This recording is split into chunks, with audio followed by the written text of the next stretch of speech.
Actualidade semanal en 140 segundos.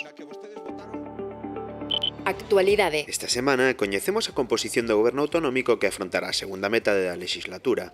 Con esta remodelación, Feijóo acompasou de novo a configuración do seu equipo ás necesidades de Galicia. Beatriz Mato, que esta semana foi presentada como candidata á alcaldía da Coruña, deixa a Consellería de Medio Ambiente, Territorio e Vivenda en mans de Ángeles Vázquez, que a súa vez será sustituída en Medio Rural por José González.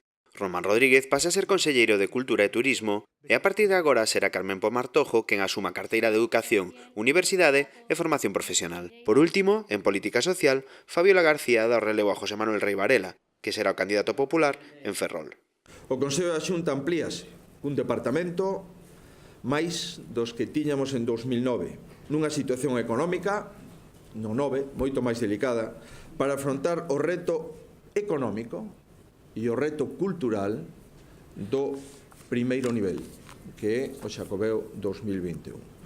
Unha remodelación que creo que é un acerto e que atende ás novas circunstancias na que nos atopamos, consolidación dunha etapa de recuperación económica e creo que este é un novo goberno renovado para un novo tempo político.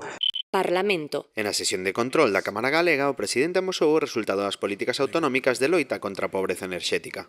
E por iso, dende o ano 14 ao ano 17, hai 13.000 familias que están beneficiadas polas políticas enerxéticas da Xunta de Galicia.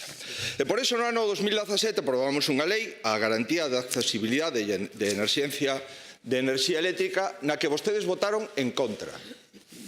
E por iso somos a primeira comunidade autónoma de España en completar as axudas ao bono social do Estado. Actualidade. Pola súa banda, o secretario xeral do PPDG, Miguel Tellado, contrapuxo a situación de estabilidade de Galicia coa crise constante que vive o goberno de Pedro Sánchez, con 2 ministros máis ao borde da dimisión. Nin todas as viaxes en Falcon, nin todas as fotos do Instagram van ser capaces de conseguir que Pedro Sánchez poida escapar dos seus problemas, escapar das súas mentiras.